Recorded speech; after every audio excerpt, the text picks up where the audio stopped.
When the board appointed me CEO of Syrian Automations, a mid-sized company that had sprung out of the dusty Texas earth at the beginning of the Silicon Age, I was given my own office.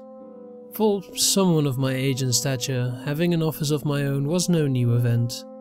10 years before I had begun to grey I had my first office, and now, 10 years after the silver hairs invaded the army of chestnut on my scalp, this office should have felt no different.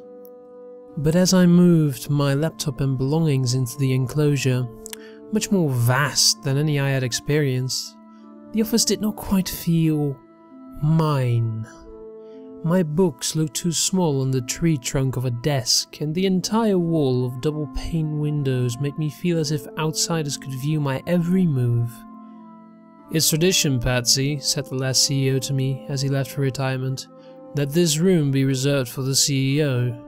The company's founder, Dean Hedingson, declared it so in his will when he died in the 80s. He even declared that no changes be made to this room, not even to the carpet.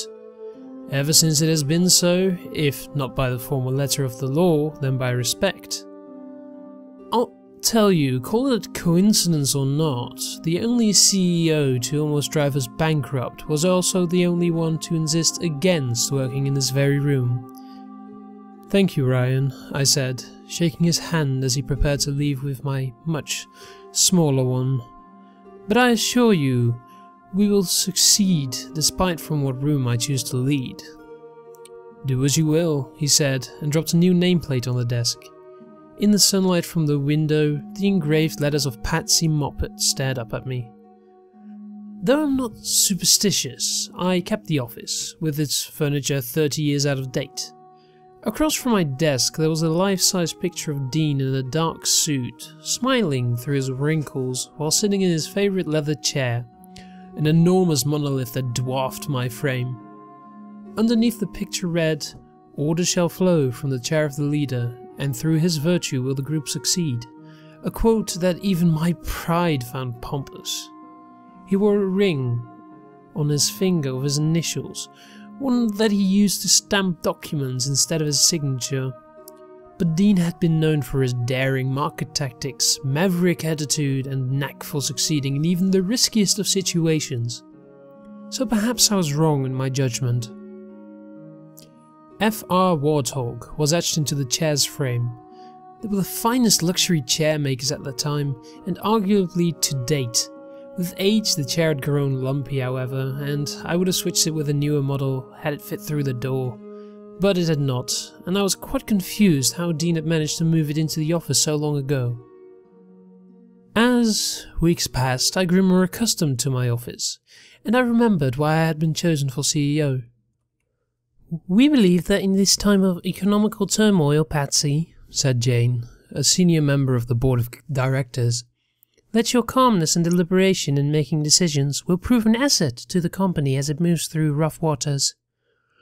But now, after being promoted, I found my attitudes changing, much to the angst of the board. I was nearly outed after pushing to purchase a small business researching a new form of alloy for metal gears. But the board members were silenced when the business had a breakthrough 2 months later, quadrupling their value. Adrenaline flowed through me at their first success, seemingly a chance of fate, and I pushed harder to drive Syrian Automations to new heights through deals that could only be classified as gambling. In my success, I smiled and sank deeper into my chair.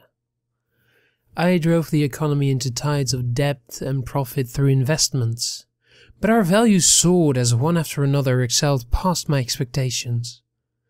Then, 6 months into my stay as CEO, the best opportunity yet fell onto my desk in the form of several stacks of paper outlining a plan that awaited my signature to proceed. Jane alone stood across from me as I raised my pen, her blue eyes ablaze. "Patsy," she said, "you and I both know that this is the most ridiculous scheme yet. I don't know how you pushed it past the board, but you're making a mistake." "Just like the alloy gears were a mistake, Jane? Tell me, what's one proposition I've signed in the past 6 months that has failed?" "All luck runs out," she said. Hell, this is insane! I'm leaving you a sign. It's irresponsible to our employees, and you're letting them down. Without me, they wouldn't have jobs, I snarled, outraged at her accusation. Listen to me. Even crazy old Dean, she whipped around, pointing at the portrait on the wall, would have shot this down. I know what I'm doing! My voice was rising to a yell as I stood. The stitching of the leather chair behind me popped with a sudden motion, threatening to burst, but held together. Any leader would know I'm doing the right thing, and if Dean were alive, that relic of a legend, I'm sure he would do the same. Do as you will, Patsy, but if it fails, the company's failure is in your hands. Dean would not let this pass. In anger I sat back down, uncapping my pen to sign, but I never did. The stitching of the leather chair gave way with a loud snap, and an arm in a dark suit sleeves fell across my shoulder. With a yelp, I jumped out of the chair and whipped around as Jane began screaming. The arm protruded from the inside of the chair, ripping through the fabric, and hung limp. It looked as if the flesh had been cleaned away and the bone shined bright white. Connected to the arm was the rest of the skeleton, pocketed away within the padding of this enormous chair. 2 eye sockets glared at Jane and me from within, though the figure remained motionless. An initialed ring fell directly from a finger on the dotted signature line, leaving DH dented into the paper as the metal band clattered to the ground. I've never read Dean's will, but I'm assuming the part about his wish to be buried in his office had not been made public, and that he had one dedicated lawyer.